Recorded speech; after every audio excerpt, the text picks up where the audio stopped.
Julian Assange, fundador de Wikileaks, para el cierre virtual. Can everyone hear me in Buenos Aires? Yes, of course. Let me introduce you. Are the translators ready? Okay, we'll try and do this. So this is the first time that I have spoken to people outside the embassy since my internet was cut off. It's a bit unusual for me to be trying to do a talk by telephone, but I like a challenge, so we're going to try and do it. Normal para mí hablar por teléfono así, pero vamos a intentar hacerlo mejor.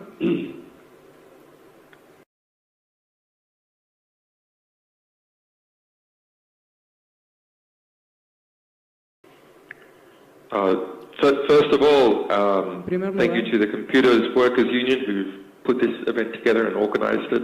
I see that quite a lot of universities are involved in Argentina, and there's some interesting people here. It's quite nice to see actually such support for the free software movement and for ideals that I have fought for a long time by the government of Argentina and other institutions within Argentina.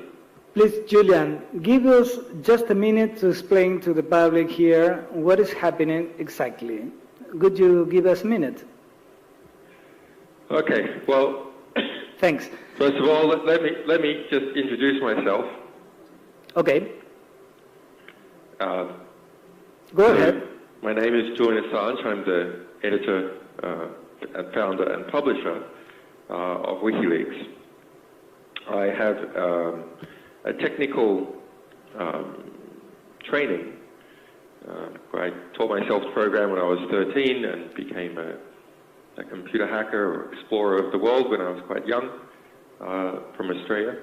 And then developed a lot of free software in different projects and became a system administrator and started my own internet service in Australia and writing cryptography programs to protect people and their privacy from spying, and wrote some books about that type of thing, and studied the National Security Agency, and eventually I studied theoretical physics and decided that actually I wanted to try and bring about more education and justice in the world, and that the easiest way for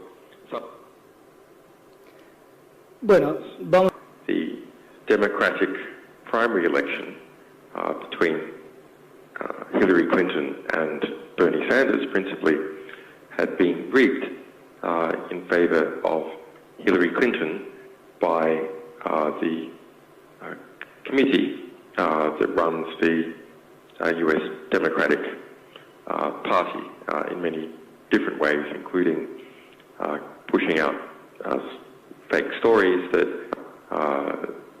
Bernie Sanders supporters were trying to organize violence, making sure that more of the money went to Hillary Clinton, and so on. When we released those 20,000 emails, we did it in a way which we've become famous for, which is to make a special customized search engine to search them. It's actually quite hard to make a search engine to display and search through email because there's so many broken mail standards and mail programs. So it's quite a lot of work. And it encouraged all the people in the United States and some outside the United States who were interested in the election to sort through them. So this punched a hole in the media censorship that exists in the United States, where 4 of the 5 top TV networks and about 8 of the 9 major publications in the United States are biased in favor of Hillary Clinton. So in response, there was many attacks, and the US DC establishment, which is believes that Hillary Clinton will be the winner of the election, tried to find different ways to distract from our publication.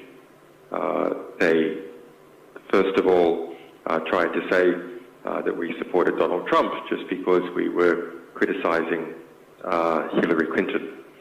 Then they tried to say that actually we were secretly working with Russia to publish this material that was criticizing her, and this was some kind of cyber warfare against the United States. But I have learned from a lot of experience that the best way to deal with these attacks is that you never flinch, you never blink, you just keep on publishing, because every day that you publish is a day that you have the initiative in the conflict. So we continued on publishing the emails of Hillary Clinton's chief campaign manager, which are even more politically interesting than the emails of the Democratic National Committee. I had been exploring what was the connection between Hillary Clinton and her campaign manager and the sale of 20% of all the US uranium to Russia through a company in the United States called Juul Limited. And that was very interesting, and we showed that Clinton's campaign manager had been lying about his investments in this nuclear energy company, and he was very closely connected with a big Canadian mining magnate, and that he had 75,000 shares in this company, and then he moved it into another company secretly controlled by his daughter, and so on. But much more important was that in the investigation, we managed to get hold of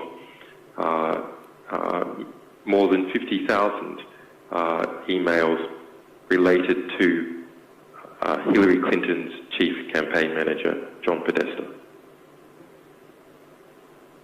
So this time we started a different strategy, which was to write an algorithm called the stochastic terminator, which is designed to be unpredictable and to adjust how much it publishes and what it selects based upon what we as human beings suggest to it, but also based upon what it reads in the news. And so it selects the emails to be published and publishes them each day, and we started doing that on the 7th of October. And this really whipped up a crazed hornet's nest atmosphere in the Hillary Clinton campaign and in all the establishments that are backing her. Now, we always had the analysis that Hillary Clinton will win for sure. We've had that analysis from more than 12 months ago. But she has pulled around her every single establishment in the US, the intelligence agencies, the neoconservatives who started the Iraq War, the weapons manufacturers, the big banks and investment companies like Goldman Sachs, most of the middle class, and most of the media. And so now we have all these people, all these establishments trying to defend Hillary Clinton from being exposed as having many corrupt relationships. So they started attacking our servers with denial of service attacks and attempted hacking attacks. There was and there is a amazing ongoing campaign where fake documents were put in the UN and in the British courts to accuse me of being both a Russian spy and a pedophile and a molester of children. You can look up that amazing story that we tracked down, how this hoax was made at the UN and in the British courts to call me a Russian spy and a pedophile by a French company in the United States, in Texas, called Todd and Claire. But that wasn't enough, so the pressure started to increase and it started to pressure Ecuador, which some of the opposition parties in Ecuador were sympathetic to, perhaps because of their relationships with the United States, and pressure statements made to Ecuador at the political level and at the intelligence level that I needed to be stopped or there would be consequences. But WikiLeaks is a global publisher, publishes 1 million documents a year. We publish from France, Germany, several Norway, Holland, and several other countries, and we have most of our lawyers and staff in the EU and the United States. We don't publish from Ecuador, no particular reason, just the bandwidth is cheaper and the servers are cheaper in Europe rather than in Ecuador. So the United States and United States government, in the form of John Kerry, the Secretary of State, and some other U.S. officials, and the Hillary Clinton campaign, kept putting forth propaganda to say that our publications revealing various forms of corruption and scandal within Hillary Clinton's network was in fact interference in the United States electoral process. But this is not interference in the electoral process. This is the definition of the electoral process, is for media organizations, and in fact everyone, to publish the truth and their opinion about what is occurring. There cannot be a free and informed election unless people are free to inform. So you basically have the Obama administration taking control of parts of the government and using the government to try and shut down critical, true information being revealed and analyzed by WikiLeaks, being read by the American population. So now let's look at it from Ecuador's point of view. While I disagree that they didn't give me any notice about what was occurring, I did not like how it was done. I am very sympathetic as to the concern that the Ecuadorian state had. Ecuador, like most states that are not empires, has a policy of non-intervention in the interior processes, including elections, of other states. Now, it makes perfect strategic sense why small states should have such a policy, because if they do not have such a policy, larger states can use that as the excuse to intervene in their affairs or their elections. So here we have a dilemma. On the one hand, WikiLeaks is a publisher that doesn't publish from Ecuador, and it is a publisher. Its duty and its obligation is to publish everything that is true, that it can get its hands on about a very important election that is occurring right now in the United States. On the other hand, the big TV networks in the United States, with the exception of Fox, are controlled by Clinton supporters, and the U.S. intelligence establishment, which is also aligned to Clinton, pushing statements before the public that WikiLeaks publishing about the U.S. election is interference in the U.S. election, which is false, but nonetheless it is a claim that has been made very loudly in the U.S. And this claim, although false, could be used to legitimize the United States interfering in Ecuador's election next year. Now, of course, we actually publish from Germany, France, Holland, Norway, and so on.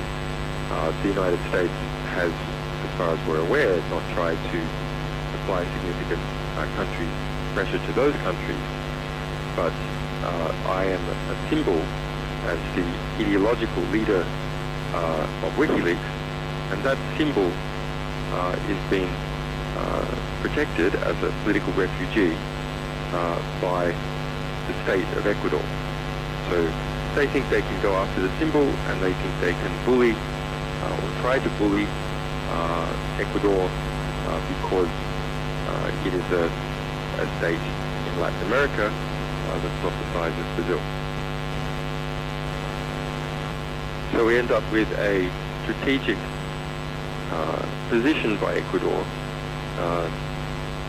that the internet, the embassy, is shut off until the end of the election, so that Ecuador's policy of non-intervention can't be misinterpreted by actors in the United States and even domestically in Ecuador. Of course, I don't agree with it, but I understand it. And Ecuador has been strong in many other ways, giving the asylum in the first place, and also continuing to resist quite strong pressure from the United Kingdom, the United States, and Sweden to cast me out into the street to be arrested. And if I just compare, what the government's position is, about half the opposition parties that will be going into the Ecuadorian election next year in February say that they also will protect my asylum. But about another half don't, and say as a campaign commitment they will hand me over to be arrested, despite the United Nations on 6th February this year making a formal finding that I am legally correct and I am being illegally detained by the United Kingdom. But WikiLeaks is you could ask what type of dog is a different company or organization, and WikiLeaks is one of these fighting dogs that has a lot of energy and runs around fighting all the time. It is built to fight. It loves nothing more than to fight. And so when my internet was cut off, of course, we had long ago made strategic contingency plans for exactly this situation. So despite bombs raining down on us from statements by high U.S. officials, media and so on, this is exactly the sort of situation that we enjoy. And so there was not even a one-day pause. We just continued on publishing the next day, even though I was cut off from my team. Okay, so we're up to date in the story. Now, any questions? Para nuestro equipo técnico que hizo lo imposible para sacarlo. As I said, that it has long been our analysis that Hillary Clinton will win the election because she has all the establishments on her side, and we can see that in terms of polling. If someone like Donald Trump, who has a great many problems, I'm sure all of you are aware of it, but if he managed to get up near the 48-50% level of the polling, which he has on just 2 occasions across the different polls, united, then immediately those big media networks and the funders get together and smash him back down. So I don't think there's any chance of Donald Trump winning the election. That would probably be bad inside the United States. It would probably be good outside the United States.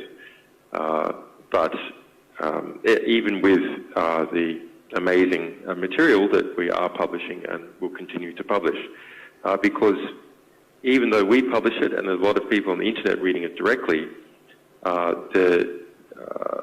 most of the media organizations in the United States are very strongly aligned with Hillary Clinton for 2 reasons, really. A lot of them are owned by big businesses, which are owned by banks, which are aligned to Hillary Clinton, and the other is a class reason. Most journalists and media workers are very middle class, and Donald Trump represents, in their mind, white trash. And so to be doing anything that looks like it might support Donald Trump looks like you're supporting the trash, and that means to those rivals that they have within their class that they are white trash. And so it lowers their social status, and that's a very dangerous thing to do in an institution, is to have your social status lowered because someone else might get your job or the job that you want to have with the institution. So there's a lot of conformity and a lot of fear about criticizing Hillary Clinton in any way at all, so it reduces the impact of even very significant material that is released. But what is the impact for Latin America? Well, I think it's extremely positive because I think that this is the first time in US electoral history that we can see the power structure going into the new presidency. So the various alliances and forces and influences of Hillary Clinton and her team, we are exposing day by day. And so that's going to shift understanding of the phenomenon that then everyone has to deal with inside the United States and out. It becomes more predictable, and also the worst excesses of it are easier to contain. As a security expert or former security expert, and someone who's had to continue to understand that in order to protect WikiLeaks and our sources, I think electronic voting is completely crazy. The electronic aspect of it, even if there is cryptography, maybe especially if there's cryptography, makes it so complex that individual peoples and communities can't assess whether it is doing what it says that it's doing. And so it becomes easy to manipulate. Now, even if there are rules to have sophisticated auditors, external auditors auditing what has been done with random checks and so on, we all know the reality that once those rules are set up for auditors, gradually they are, the funders or the auditors get lazy, and they gradually start to disappear, and those people who want to manipulate the system understand the abilities and limitations of the auditors more and more as time goes by. So I think electronic voting is completely crazy for national elections. perhaps for some other things it might be all right, but national elections where there's real power involved, I think this is mad. On the second part of that question about overseas processing data in the United States and elsewhere, obviously information, if it's in US jurisdiction, is accessible to US authorities. However, that said, it might even be more accessible if it's not in US jurisdiction, because they hack it and steal it anyway. So this issue of the breakdown in areas of jurisdiction or areas of sovereignty is a much broader issue, which is causing a disappearing of effective borders, a blending in or a merging in of different states with each other. There's a lot of benefits to that, but on the other hand, it seems quite likely that the largest, most powerful electronic states, like the United States, maybe like China in a few years, will be able to hold and gather together critically important functions of other countries, and then we'll be able to squeeze these functions, both in terms of obtaining data from them, but possibly more importantly, in terms of demanding fees in court cases, or simply cutting off access.